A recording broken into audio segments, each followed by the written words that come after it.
the U.S. Treasury Under Secretary for Terrorism and Financial Intelligence, Brian Nelson, held a meeting this morning with National Treasury executives to discuss financial sector-related matters.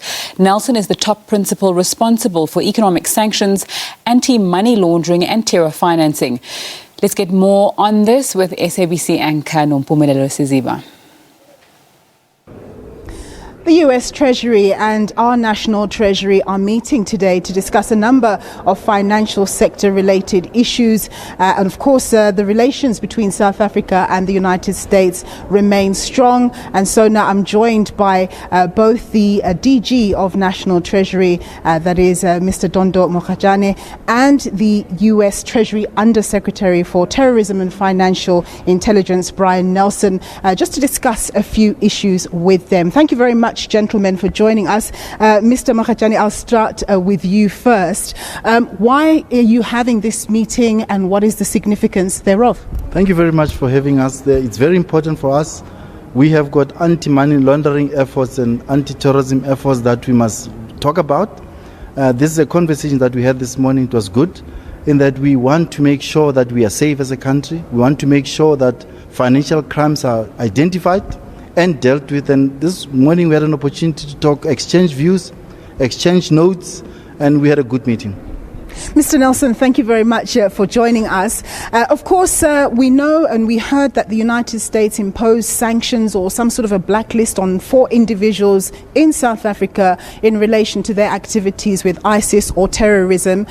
Just tell us, was that done in conjunction with the South African National Treasury or government? How does that work in practice?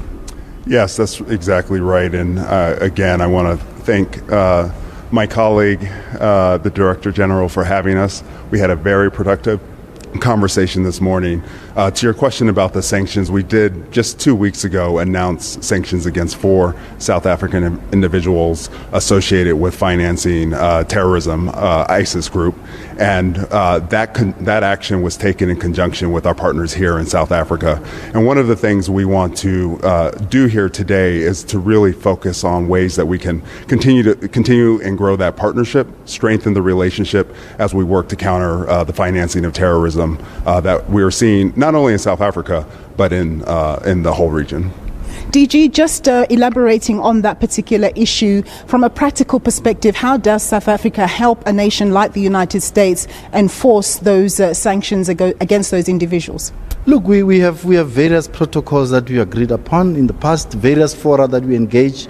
We are members of FATF. We've got various bodies globally, exchange of tax information as an example, whereby we are free through these protocols and agreements globally that we have to exchange information and to make sure that whatever we do, we actually are protecting ourselves. And that's basically, for me, the most important thing, that whatever we do, we need to protect the continent, we need to protect individuals and save lives. Under Secretary Nelson, of course we know that the focus globally right now is on the Ukrainian conflict, the Russia-Ukraine conflict, and the issue around the support that Ukraine is getting, rightfully so. It was even raised by the United Nations Secretary General that this could have the impact of deflecting from other areas that are war-torn and also need support. Are you concerned about that, and how does one get the balance right in this regard? No, thank you for that question. As you know, the United States, along with the global community, is deeply concerned about the unprovoked attack by Russia on Ukraine.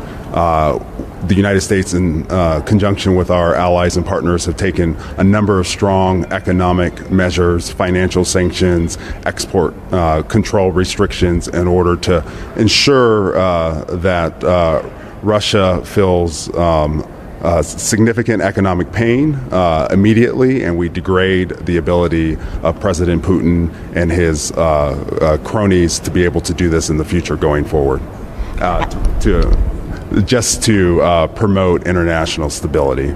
And just on the issue of the deflection of other areas that also need support.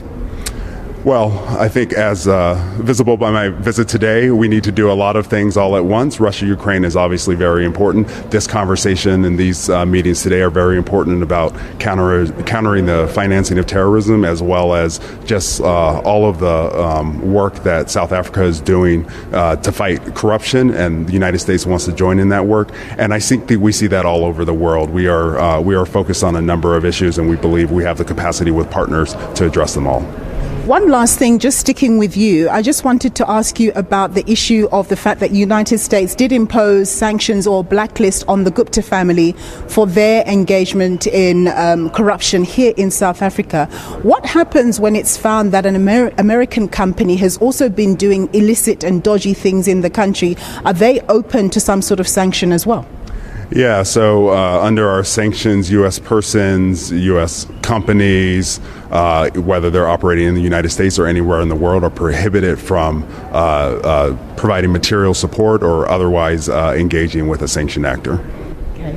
And lastly, with you, DG, we know that you're due to wrap up your term as DG at the end of June. Can you give us the assurance that you'd be prepared to serve further time going forward? I'm not wrapping up my term.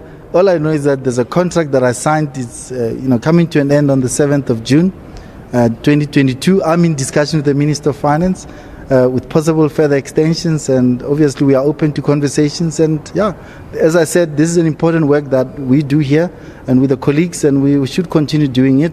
If I'm not the right person, maybe taking this baton forward, let someone come and do it. But I'm here. I'm going to be serving until when I cannot serve anymore. But I'm in discussion with the Minister of Finance to finalize the contract. Okay, super. Thank you very much, gentlemen. And so there you have it. Speaking to both of these gentlemen, that is Mr. Dondo Mokajane. He's the DG at National Treasury, and the U.S. Treasury Under Secretary for Terrorism and Financial Intelligence, Brian Nelson, just giving us a flavor of some of the issues that they've been discussing. It's back to you in studio.